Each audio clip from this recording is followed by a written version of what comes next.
Greetings, ghoulies. I'm Serena and welcome to my Hall of Horrors. Today I bring you a special video. Yesterday I went to one-of-a-kind antique mall in Woodstock, Ontario, known as Canada's largest antique mall. Afterwards, I went to a couple of thrift stores. I was so exhausted from my exertion I collapsed in my coffin immediately. That's why I didn't film as soon as I got home. But fear not. As you can see, I am fully energized from resting in peace so I can bring you this video today. The antique mall had plenty to offer and lots of things to see, lots that I was interested in, but unfortunately their prices for the most part were a little out of my price range, so I had to pass on a lot of things. But I did end up getting a couple of things which you'll see soon. Let's get started.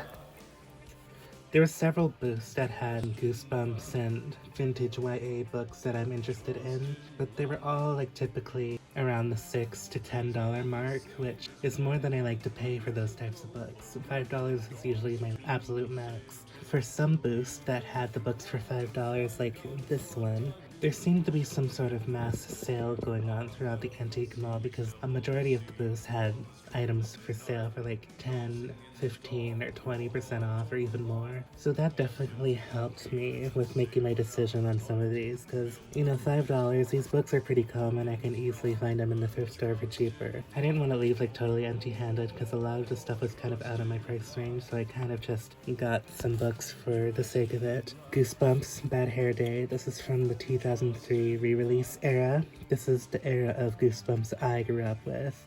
And then I got Ghosts of Fear Street, Stay Away from the Treehouse, which is kind of like the Goosebumpsification of Fear Street. The original Fear Street books are made for like teens. These are more for like middle grade. So I got those. I don't find Ghosts of Fear Street quite as often as Goosebumps at the thrift store, so I was more than happy to pay that for that book. Oh no, wait, hold on. Yeah, my bad. These two were from that booth. Yeah, sorry, just noticed the tags. This was from another booth altogether. This was 15% off. And these two were 25. Yeah, this is Goosebumps Attack of the Mutant. It's one of the original ones. My apologies. Then I found this book. There was tons of Sweet Valley High throughout the antique mall too. I'll insert some videos.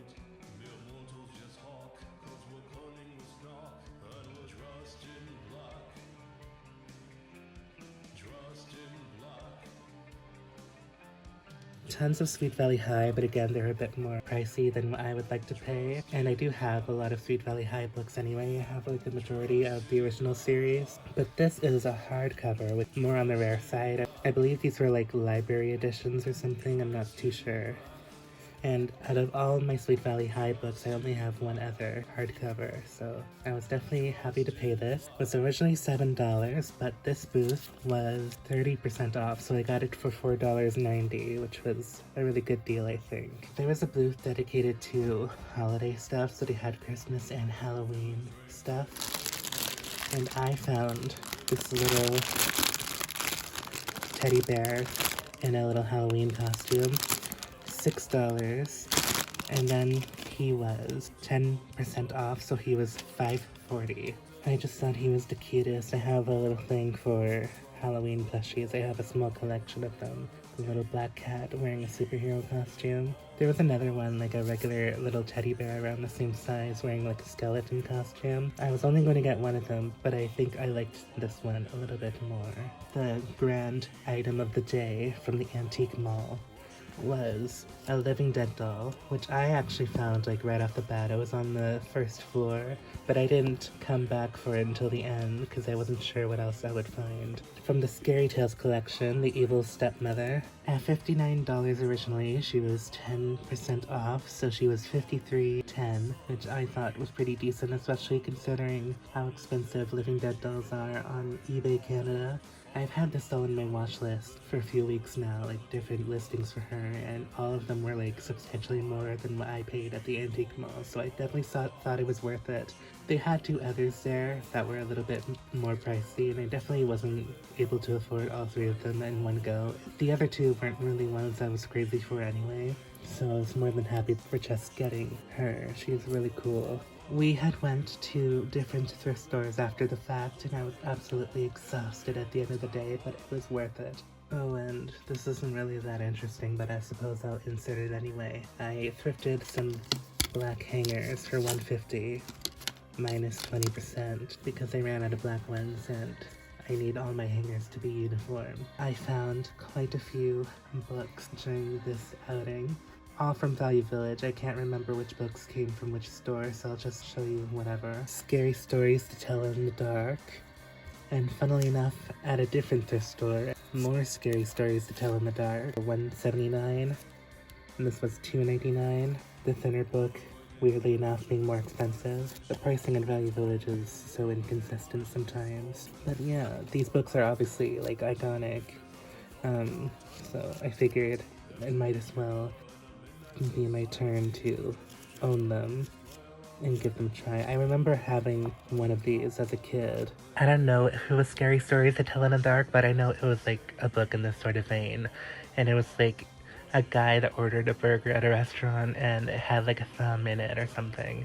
And when he bit into it, it was like all pussy and gross. Can't remember the details. It was something like that. So yeah, a good addition to have in my collection.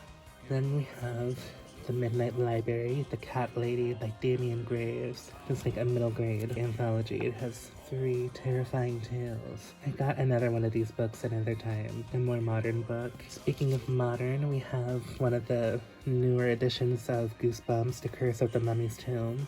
I have the original, but I do also collect the reissues from 2003, as well as the like 2010s reissues like these. This is in like incredible condition, honestly, for secondhand. It's almost like the previous owner didn't even like touch this. It's like brand new. This came out around the time as the shitty movie, as you can see by the non-removable sticker. This was $2.49. Dead Time Stories, Revenge of the Goblins for $2.99. Really cool looking. And then from the same store as this book, I believe I used my coupon for that store. It is one of the point horror books, which I love. Let Me Tell You How I Died by Sinclair Smith. It was her own handwriting in a dead girl's diary for $1.99, which I definitely think is reasonable. So yeah, that was it. I'm very selective with what I buy secondhand now. I mostly just look for if they ever have any dolls that I really need in my collection, or if they have books like these that I collect. I buy books now more than anything. Thank you all very much for watching. I hope you all enjoyed. Be sure to comment, like, subscribe, and turn on post notifications or else. And until next time, ghoulies, unpleasant dreams.